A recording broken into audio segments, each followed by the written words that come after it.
Hello भाइयों, कैसे हैं आप सभी लोगों का स्वागत है आपका अपने यूट्यूब चैनल लक्ष्य फिक्स में मेरे भाई। और गुड आफ्टरनून सभी लोग।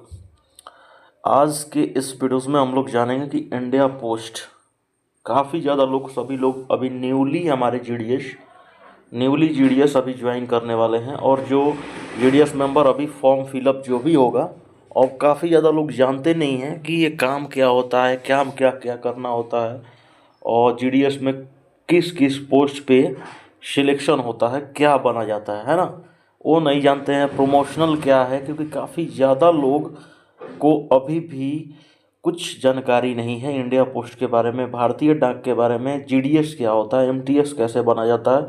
बहुत ज़्यादा उनको प्रॉब्लम होता है ना। तो देखिए, आज का हम लोग वीडियो में सबसे पहले जीडीएस को जानेंगे कि जीडीएस एक ग्रामीण डाक सेवक कहा जाता है, जो कि एक ग्रुप सी लेवल की जॉब आती है ना। ग्रुप सी लेवल में आता है, और ये एक्स्ट्रा डिपार्टमेंटल जॉब है जो आपको 4 घंटे से लेके 5 घंटे के बीच में आपको जॉब देती है ना।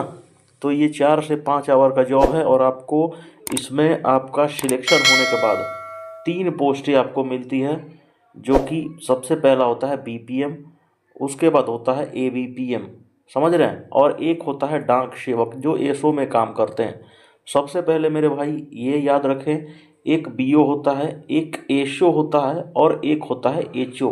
एचओ होता है डिवीजन का पूरे मालिक, हेड ऑफिस यहीं पे होता है, जो आपके शॉर्ट लिस्टिंग होने के बाद आपको first merit list, second document verification, दोनों आपको एचओ में ही जाना पड़ता है। एसओ होता है किसी भी बीओ का मालिक, है ना।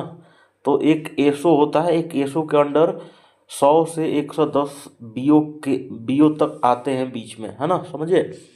तो एसओ का मतलब होता है शॉप ऑफिस बीओ में ही आपको कोई भी काम करने होते हैं, समझ गए। और एचओ होता है पूरे एसओ और बीओ का मालिक, पूरे डिवीजन का मालिक होता है। चलिए, बाकी आप समझ गए होंगे। तो जीडीएस में आपको अमूमन 3 पोस्ट पे काम मिलते हैं, जो कि आपको बता दिया, बीपीएम, एबीपीएम एंड डाक सेवक। आई होप सभी लोग समझ गए। अब देखिए, इनके सैलरी पे भी थोड़ा सा डिपेंड है कि सैलरी भी इनका थोड़ा सा चेंजिंग हो जाता है। अब बीपीएम को कहा जाता है पूरे बीओ का मालिक, मतलब ब्रांच ऑफिस का हेड वहीं कहलाता है, जो कि ब्रांच पोस्ट मास्टर कहते हैं हम लोग। और इनकी सैलरी, बीपीएम की सैलरी और वर्क प्रोफाइल हम लोग जानेंगे। सबसे पहले बीपीएम का सैलरी आपको 12,000 बेसिक सैलरी होता है। ध्यान से सभी लोग समझते जाएं, बेसिक सैलरी 12 और 53% अभी डीए चल रहा है, तो इसको लगा ले तो इनका अमूमन सैलरी 18,000 कुछ रुपया समथिंग आएगा। 18 के प्लस माइनस कुछ भी आप ले लो, तो यानी कि इनका सैलरी ये बनता है, ठीक है। क्योंकि इनको अकाउंट्स का वर्क होता है, अकाउंट्स इन्हीं को एसबी, आरडी, टीडी, एसएसए का टोटल टारगेट इन्हीं के पास आता है। आधार का भी टोटल, आईडी वगैरह, सीएलसी, आईपीबी का भी वर्क होता है। तो ये टोटल बीपीएम साहब हमारे करते हैं, बीपीएम का वर्क प्रोफाइल यही होता है, समझ रहे हैं कि नहीं। तो किसी भी आपको बीपीएम को ये सारा सब करना आना चाहिए। आपको ट्रेनिंग मिलती है 15 डेज का, हमारा इंडिया पोस्ट में एशो में आपको ट्रेनिंग दिया जाएगा, है ना। चलिए, अब आइए एबीपीएम और डाक सेवक के बारे में भी जानकारी ले लेते हैं कि इनको भी जानकारी। अब देखिए, एबीपीएम डाक सेवक का लेवल सेम ही होता है, जो कि हम लोग 10,000 कह सकते हैं, है ना। 10,000 पे 53% का डीए लगाइए, है ना। और स्टेशनरी चार्ज वगैरह कुछ भी मतलब थोड़ा सा मिलता है। ऑफिस मेंटेनेंस चार्ज बीपीएम को ही मिलता है, जो 250 या 500 रुपया, ठीक है। और इनका टोटल सैलरी बीपीएम और डाक सेवक में आपका होता है तो 15,000 कुछ रुपये के समथिंग, यहाँ पे आप प्लस माइनस कर लो, तो अभी करेंटली मिलता है, ठीक है। 15,000 से थोड़ा सा ज़्यादा ही मिलेगा, ठीक है, क्योंकि 53% डीए है। तो 5,000 और प्लस स्टेशनरी चार्ज भी होता है, साइकिल अलाउंस चार्ज भी चले जाइएगा, मतलब 16,000 के लमसम में इनका भी जाता है सैलरी। एबीपीएम और डाक सेवक का, इनका भी वर्क प्रोफाइल आपको बता देता हूँ। डाक सेवक और एबीपीएम का काम क्या होता है, एबीपीएम को क्या और क्या काम है, सबसे पहले ध्यान से समझ लें। एबीपीएम को एसओ से जितने भी लेटर्स हैं उस बीओ के, जिस बीओ में उनका सिलेक्शन होगा, एसओ से जाके सारे लेटर्स को कलेक्ट करना और डिलीवर करना, समझ रहे हैं।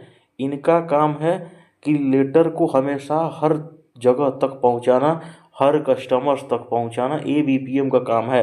यानी कि एसओ से लेटर्स को लो और अपने लेटर्स या कुछ भी चीज़ को आप कस्टमर्स तक पहुंचाओ। डाक सेवक का सेम काम है, प्रोफाइल है, लेकिन डाक सेवक करता क्या है आप ध्यान से समझ ले।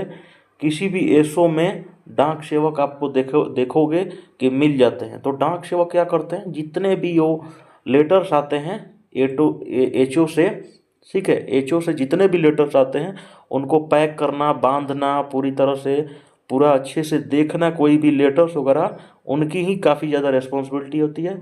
डाक सेवक का भी आपको बेसिक 10,000 ही होता है। बस आपको समझ लेना है कि डाक सेवक का प्रोफाइल एसओ में काम करने वाला होता है। और बीपीएम एपीएम का आप समझ सकते हैं कि एक बीओ में 3 लोग होते हैं अमूमन, ठीक है। 2 हमारे एबीपीएम और एक बीपीएम जो सबसे हेड होता है, ठीक है।